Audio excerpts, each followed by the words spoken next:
নমস্কার। ঠাকুরমা স্বামীজি গুরুদেবের শ্রীচরণে প্রণাম জানাই। আজ গিরিশ ঘোষ এবং ঠাকুরকে নিয়ে ছোট করে একটি কাহিনী শোনাই। গিরিশবাবুর জীবনে ছিল অনেক দুঃখ কষ্ট। শৈশবে মাতৃহারা হলেন তিনি।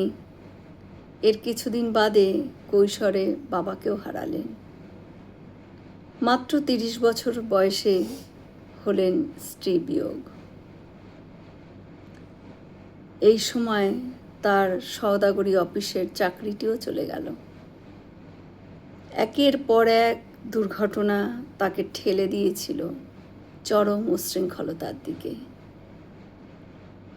কিন্তু ঈশ্বরের আশীর্বাদের মতোই শ্রীরামকৃষ্ণ তার জীবনে এসে জীবনটাকে পাল্টে দিলেন।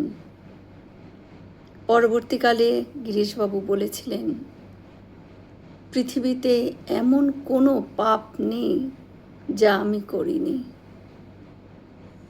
আগে যদি জানতাম যে ঠাকুর আমার জীবনে আসবেন, তবে আরও বেশি করে পাপ করে নিতাম। থিয়েটারের মাধ্যমে গিরিশ ঘোষ ঠাকুরের অন্তরঙ্গদের ভেতরে স্থান করে নিয়েছিলেন। গিরিশ বাধা পড়লেন স্নেহের বাঁধনে, যিনি কোনো দিন মা বাবার স্নেহ পাননি। তিনি এইবারে বুঝলেন স্নেহের বাঁধন কাকে বলে। ঠাকুর তার নিজের হাতে পায়েসের বাটি ধরে গিরিশচন্দ্রকে খাইয়েছেন।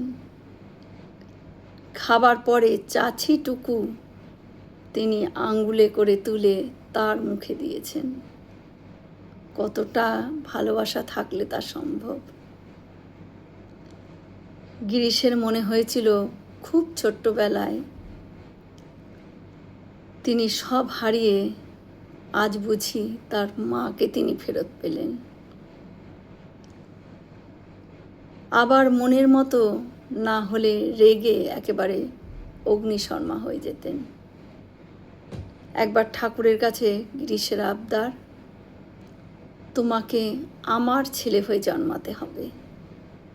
ঠাকুর বলছেন, দূর শালা, একটা মাতালের ছেলে হয়ে জন্মাতে আমার ভারী বয়েই গেল। ব্যাস, আর যাবে কোথায়? গিরিশ ভৈরব মূর্তি, সে তক্ষুনি বলে উঠল, বেরিয়ে যাও আমার থিয়েটার থেকে। পরের দিন অবশ্য ঠাকুরের কাছে গিয়ে পা ধরে কি তার অনুতাপ। গিরিশচন্দ্র বলছেন, আজ যদি তুমি না আসতে ঠাকুর, আমি বুঝতামই না ভালোবাসা কাকে বলে।